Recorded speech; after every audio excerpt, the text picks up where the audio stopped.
et les droits TV ne sont toujours pas attribués. Où est-ce qu'on va regarder le football? Les droits télé du championnat de France ces dernières années, c'est vraiment un sujet qui a passionné les foules. Particulièrement cette année parce que c'est la première fois qu'au mois de juin, les droits de la prochaine saison ne sont toujours pas signés. Donc pour faire simple, pour ceux qui n'en auraient vraiment jamais entendu parler, les droits TV, c'est la Ligue. La Ligue, on va dire, c'est l'entité qui chapeaute les clubs professionnels de France, qui organise le championnat, qui donne les droits de diffusion à un potentiel diffuseur. Historiquement, ça a souvent été Canal+. Bon, mais cette année... Bref, c'est la merde. En fait, tout va commencer en 1984, quand Canal+, chaîne payante, arrive en France et ils veulent tout de suite avoir le foot, le championnat de France. Ils vont mettre à l'époque à peu près 760 000 €. Jusqu'en 1995-1996, ils sont tranquilles. En 1995, t'as les dirigeants de TF1 qui veulent rentrer dans le groupe Canal. Canal, ils sont pas très chauds pour s'associer avec eux. Du coup, TF1... Pour les plus anciens, vous allez vous souvenir, ils vont monter TPS. C'était les concurrents de CanalSat, à la grande époque du câble. Du coup, TPS va arriver en 1996. Vivre tous les sports, assister aux grands matchs de D1, rire avec des dessins animés. TF1 va monter TPS parce qu'ils sont vexés que Canal ne les ait pas laissés rentrer dans le capital de Canal+. Voilà, Canal+, les dirigeants, ils voulaient pas parce qu'ils pensaient que c'était pas le même métier de faire de la télé payante et de la télé gratuite qui vit par la publicité. Les dirigeants de TF1, leur ego va en prendre un coup, ils montent TPS et ils vont vouloir attaquer Canal+, Canal Satellite en fait. Du coup au début ça va commencer par acheter des droits de film, le cinéma, et après ils vont s'attaquer au foot. Et là ça va créer la première ère de concurrence pour les droits de la Ligue 1. Donc TPS au début, eux, c'est vraiment au niveau cours de récré. Ils vont vouloir acheter et participer aux appels d'offres juste pour faire augmenter le prix et que Canal dépense plus. Ce n'est pas une vente aux enchères comme les autres. Et en 1999, TPS, ils vont offrir à peu près 280 millions d'euros. Bon, à l'époque, c'était encore en francs, mais c'est l'équivalent aujourd'hui. Ils vont offrir 280 millions d'euros par saison. Et c'est quasiment le double de ce que Canal+ offre. Donc là, la Ligue, ils sont face à TPS, un nouvel arrivant qui offre quasiment 2 fois plus d'argent que Canal+. Et malgré tout, la Ligue, elle va dire que les deux offres, elles se valent parce que pour eux, Canal+, ils ont plus d'abonnés, donc ils vont donner une meilleure exposition au foot. Et ça, on est en 1999. Canal+ a 4 millions d'abonnés, TPS 700 000, donc certes, ils nous proposent plus d'argent, mais le foot, on veut qu'il soit diffusé au plus grand nombre. On retrouve un peu cette façon de penser aujourd'hui, mais on va y revenir plus tard. Et de plus, les clubs qui jouaient l'Europe à l'époque, ils touchaient une prime supplémentaire de Canal+. Donc eux, ils étaient aussi favorables à Canal+. Canal+, ils donnaient cette prime. Alors ils disaient que c'était pour aider le football français, mais c'était aussi pour les tenir entre guillemets. Et de jours de foot, ce sera bien samedi prochain pour la 12e journée. Rendez-vous mercredi pour les Coupes européennes. On est très en retard, on vous laisse. Avec Jérôme Revon, nous vous souhaitons une très très bonne soirée. La Ligue, je pense qu'ils vont choisir la meilleure possibilité, c'est qu'ils vont dire on partage la retransmission. Il y aura 8 matchs pour Canal+, et 1 match pour TPS. C'était le samedi soir. Et du coup, ça a permis que Canal+ garde la majorité, TPS ait un match, et le prix a commencé à augmenter. En octobre 2002, TPS fait une plus grosse offre pour avoir l'exclusivité de la Ligue 1. Malgré tout, la Ligue, ils vont choisir Canal+, parce qu'ils sont fidèles à Canal+. On voit que à l'époque, la relation Canal+-Ligue était très différente. Donc TPS, ils vont porter plainte, parce qu'ils trouvent ça injuste. On a fait une plus grande offre, pourquoi vous ne nous choisissez pas? La situation va être bloquée jusqu'en 2004, le temps que la décision de justice soit rendue. Au prochain appel d'offres, la Canal va frapper un grand coup. Ils vont mettre 600 millions d'euros pour avoir l'exclusivité du championnat de France. Et en sous-marin, c'est pour tuer TPS. Et ça va marcher parce que en 2006, TPS sera fini. CanalSat va racheter TPS. Du coup, en 2006, Canal+ gagne, ils ont 100% de la Ligue 1 et on a un record de 600 millions d'euros. On est vers 2006 et la Ligue 1 se vend déjà 600 millions d'euros. Un retour à Gerland pour ce match de la 36e journée de Ligue 1 entre Lyon et Saint-Etienne et vous allez voir que c'est un derby aussi pour Laurent Paganelli. À l'échauffement, Laurent. Oui, pardon, attendez, je fais oui, qu'est-ce que vous voulez savoir? C'est une touche, deux touches. On est en train essentiellement de faire un petit jeu. Alors, on n'est pas au ITV à ce moment-là, ça excuse. Canal+, ils disent on a mis 600 millions d'euros pour tuer TPS, mais on remettra jamais autant. Donc en disant ça, Canal+, ils sous-entendent que s'il n'y a pas de concurrence, la Ligue va gagner moins. Donc forcément, il y a une inquiétude pour la Ligue. Et ça va donner suite en 2008 à l'arrivée d'Orange. Parce que Sarkozy, il va mettre son nez dans tout ça. Et il va pousser les dirigeants d'Orange d'investir dans le football français pour donner une concurrence à Canal+, et que le football français soit compétitif sur la scène européenne. Oui. Il y a quoi? Faut pas parler. Ouais, parlez pas. Orange, ils vont réussir à récupérer le match du samedi, le même créneau que celui de TPS, pour 203 millions d'euros. Du coup, la Ligue, elle va récolter plus de 660 millions d'euros. Orange, ils vont mettre les moyens, ils vont lancer un concept de diffuser la Ligue 1 sur téléphone. C'est-à-dire, il faut se remettre dans l'époque, on est en 2008, et tu pouvais regarder un but sur téléphone 5 minutes après que le but ait eu lieu.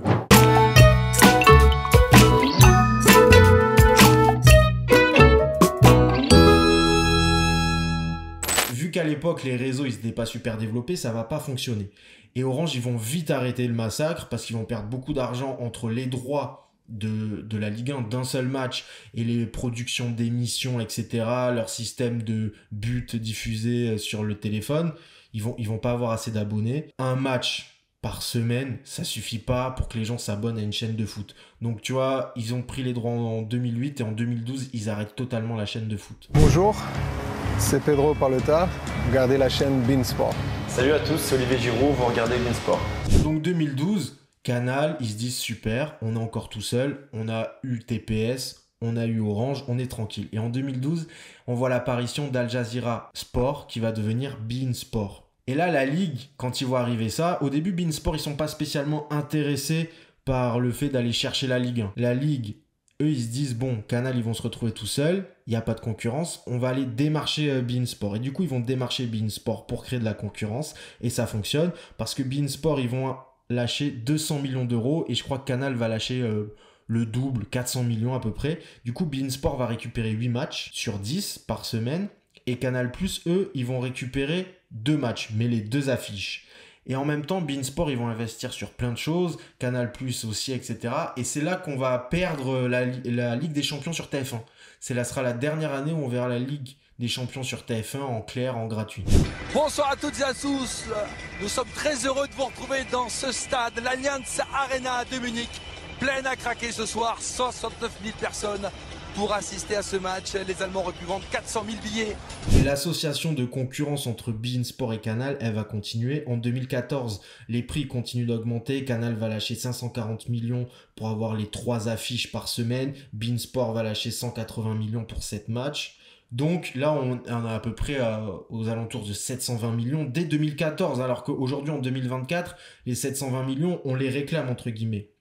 Mais malgré tout, la Ligue, ils considèrent que c'est pas assez, 720 millions d'euros. Ils pensent que beIN n'a pas mis assez. Et quand Sarkozy avait forcé Orange à mettre plus d'argent pour favoriser le football français, là on est sous la présidence en 2014 de François Hollande. Et lui, Hollande, il va avoir une démarche légèrement différente. Il va pas vouloir aider le football français, il va vouloir aider Canal+. Du coup, Hollande, il va insister auprès de beIN pour que beIN mette moins d'argent, pour que Canal dépense moins, et comme ça, que Canal puisse mettre de l'argent dans le cinéma français. Alors que Sarkozy voulait aider le football, là, François Hollande, c'est plus, il va aider le cinéma au détriment du foot. Vous êtes également fan de foot grâce à votre grand-père maternel à Rouen qui vous a transmis cet amour de ce sport populaire qui était, on le rappelle, ignoré par certains chefs d'État français dans le passé. Pourtant, on vous a rarement vu jouer au foot. En 2015, un an plus tard, il y a une association qui va être proposée de Canal pour distribuer beIN. C'est-à-dire qu'ils vont proposer à beIN de l'argent et de distribuer exclusivement beIN. Ça veut dire que pour t'abonner à beIN, faut passer par Canal. Et ça, l'autorité de la concurrence, ils vont s'y opposer parce qu'ils vont se dire Canal aura un monopole. Canal va donner de l'argent à beIN, mais tous les abonnés devront passer par Canal pour avoir beIN. Donc ça, ils s'y opposent. Avec ce coup dur pour Canal+, après le refus de l'autorité de la concurrence pour son rapprochement avec beIN Sport. L'autorité a annoncé officiellement hier après-midi qu'elle rejetait le projet de partenariat de distribution exclusive entre Canal et beIN Sport. Dans le même temps, tu vas voir l'arrivée de SFR sur le marché via RMC Sport. Mais eux, ils vont pas s'intéresser au championnat de France, ça va être plutôt la première ligue. En 2017, ils vont dépenser, je crois que c'est 350 millions pour la Ligue des Champions et l'Europa League. Bienvenue à toutes et à tous sur SFR Sport 1, votre nouvelle chaîne consacrée au football anglais, à la première ligue en exclusivité, avec dans un peu plus d'une heure la première rencontre en cette saison 2016-2017. Quand il y a un appel d'offres en 2018, tout le monde se dit RMC Sport va arriver. Et en fait, RMC Sport, ils vont pas aller dans l'appel d'offres pour la Ligue 1 parce que leurs abonnés stagnent. Et c'est là la chose importante, c'est que la force de frappe de Canal, c'est pas seulement l'argent, c'est leurs abonnés. Parce que RMC Sport, ils doivent être à 2 millions, ils génèrent pas assez d'argent, donc ils ont dépensé déjà trop dans le foot européen, ils vont pas investir dans le foot français. En 2018, pour l'appel d'offres, tu penses que Canal et beIN vont s'affronter. Et là, il va arriver un troisième concurrent dont personne n'attendait la venue, c'est Mediapro. Eux, ils vont carrément lâcher 800 millions d'euros par saison pour avoir 8 matchs. Et ça, Canal et beIN, ils s'y attendaient pas du tout. Ils ont été pris par surprise. Ils pensaient que c'était RMC Sport qui allait prendre. Et en fait, non, c'est Mediapro qui est arrivé. Et Canal, ils se sont retrouvés sans rien. beIN Sport, ils vont réussir à avoir 2 matchs pour 330 millions. Et il y a Free qui va arriver, qui va lâcher quasiment 42 millions pour avoir les highlights. C'est-à-dire comme faisait Orange en 2008, 6 ans auparavant, pour montrer les meilleurs moments, les buts, quelques minutes après, sur ton appli, sur le téléphone. Du coup, Canal, c'est la première fois qu'il se retrouve sans rien, parce que Mediapro a 8 matchs par saison, beIN, enfin 8 matchs par semaine, beIN en a 2, et Free a les highlights. Canal, ils ont rien du tout. Du coup, Canal, ils vont être obligés de racheter les matchs de beIN, parce qu'une fois que tu as acheté à l'appel d'offres, le diffuseur peut revendre à un autre diffuseur au prix qu'il veut. Du coup, Canal rachète à prix coûtant les matchs à beIN, et en plus ils vont leur donner 250 millions d'euros par saison pour diffuser beIN, c'est-à-dire pour distribuer beIN, c'est-à-dire qu'il faudra que tu passes par Canal pour t'abonner à beIN. À partir de là, beIN Sport Canal ne seront plus concurrents. Parlons-en justement de Mediapro. Oui, c'est un acteur audiovisuel majeur dans des dizaines de pays, majeur mais aussi très discret. Il est basé en Espagne avec des capitaux majoritairement chinois. Mediapro, ça vous dit sûrement quelque chose parce qu'il y a eu des problèmes. Mediapro, ils ont créé la chaîne Téléfoot. Vous vous souvenez peut-être pas de la chaîne Téléfoot parce qu'elle n'a pas duré longtemps. Mediapro, faut savoir qu'avant d'acheter la Ligue 1, il faut en parler, ils avaient voulu acheter les droits de diffusion de la Serie A pour 1 milliard d'euros. La Serie A, ils avaient dit on veut un premier paiement en avance d'1 milliard parce que peut-être qu'ils sentaient pas l'affaire. Mediapro avait refusé, ils s'étaient retirés. Ils sont venus en Ligue 1. Sauf que pas de chance pour eux, il y a eu le Covid. Ils ont eu des galères. Le premier match qui devait être diffusé sur la chaîne a été repoussé parce qu'il y avait des gens qui étaient positifs au Covid parmi les joueurs sur le terrain. C'est pas rentable pour eux. Ils vont demander un délai de paiement à la Ligue et la Ligue, peut-être qu'elle aurait dû accepter pour se dire bon, c'est notre nouveau partenaire, il va nous donner beaucoup d'argent, on va peut-être les laisser respirer. Ils ont refusé. Mediapro, ils ont arrêté de payer et là ça a été la crise parce qu'en décembre 2020, c'est-à-dire que la saison commence en août, en décembre 2020, c'est la fin de Mediapro. Du coup la Ligue, en panique, ils sont obligés de revendre à prix cassé à Canal+. En sachant que de base, Canal+ avait fait une offre un peu moindre que Mediapro, mais peut-être qu'ils auraient dû faire comme à l'époque de TPS, favoriser Canal+, qui avait déjà beaucoup d'abonnés, plutôt que de s'orienter vers Mediapro, qui proposait un peu plus d'argent, mais qui allait faire que le foot soit regardé par peu de personnes, parce que ça allait être une chaîne qui partait de zéro. Donc la Ligue vend pour la fin de saison à prix cassé à Canal+. En 2021, ils font donc un appel d'offres pour finir jusqu'en 2024, puisqu'il n'y a plus Mediapro, il faut tout revendre. Donc là, on a une offre commune Canal et beIN, qui normalement devrait être favorite. Mais il y a Amazon qui débarque, qui gagne l'appel d'offres à 250 millions d'euros pour 8 matchs. Et du coup, Canal, il se retrouve lésé avec 2 matchs par semaine à 332 millions d'euros. C'était l'ancienne offre. Du coup, là, Canal, moi, je crois qu'ils le prennent mal. Ils font une déclaration comme quoi ils veulent se retirer de la Ligue 1. Et là, on en arrive aujourd'hui, en juin 2024. 2 propositions qui s'offrent à la Ligue. beIN qui est prêt à racheter les droits télé pour 700 millions d'euros. En sachant que beIN est distribué par Canal, donc ils peuvent toucher tous les abonnés Canal, mais Canal est obligé de payer beIN pour les distribuer. Mais beIN, dans le cas où ils vont dépenser 700 millions d'euros pour avoir l'exclusivité des droits télé, eux, ils veulent que Canal leur donne plus pour les distribuer parce qu'ils considèrent que leur chaîne a plus de valeur, ce qui peut s'entendre. Mais Canal, eux, ils refusent de payer plus à beIN. Est-ce que c'est parce que c'est pas rentable pour eux ou est-ce que c'est pour faire capoter les plans de la Ligue ? Ça, je ne sais pas. Bonne question. Et beIN, eux, ils pourraient être distribués par les opérateurs Orange, Bouygues Télécom, Free, etc. Mais ils toucheraient moins de gens, ça serait moins fluide qu'avec Canal+. La deuxième possibilité, c'est que la Ligue, du coup, crée sa propre chaîne. On en a entendu parler. C'est 25 € par mois pour être distribué, pour que les abonnés puissent voir tous les matchs. Et du coup, tu aurais une seule chaîne pour voir tous les matchs. Ça, c'est le côté pratique parce que tu n'aurais plus besoin de cumuler les abonnements et tous les gens iraient sur la même chaîne pour voir le championnat. Ça peut peut-être favoriser la diffusion. Mais 25 €, ça reste un prix. Si vous vous souvenez, il y avait déjà eu une tentative comme ça il y a quelques années. Sur la TNT, il y avait une chaîne payante à 4 € par mois où tu avais des matchs de Ligue 2 et quelques matchs de Ligue 1 en différé. C'est pas tout à fait pareil, hein, mais ça avait été un gros échec. On est un peu triste aussi pour la Ligue 1. On est surtout inquiet pour la Ligue 1 qui, alors là, j'ai l'impression que c'est l'intersaison de tous les dangers. Il n'y a pas de droit TV, donc il n'y a pas de pognon, sachant que pour certains clubs, la manne des droits TV, c'est quasiment les 3/4 de ce qui rentre, donc autant dire qu'il n'y a plus rien. La Ligue, elle a manqué de réflexion depuis l'événement Mediapro, parce qu'ils auraient pu voir que la Serie A avait pris des précautions, eux, ils ont été illuminés par le milliard, même si c'est vrai que Mediapro, ça a été passé par un pré-CVC et qu'aujourd'hui, c'est la galère pour eux.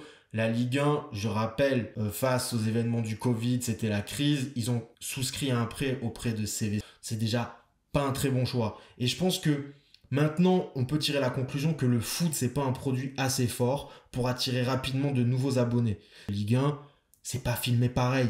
Il y a une qualité aussi, au-delà de tout ça, de narration. Il faut que tu racontes une histoire avec ton championnat. Il faut que tu impliques les clubs, c'est-à-dire que tu ouvres tes portes des vestiaires aux journalistes pour qu'ils puissent être plus présents, parce que c'est ce qui va intéresser les gens. Il faut donner, en fait, il faut s'inspirer.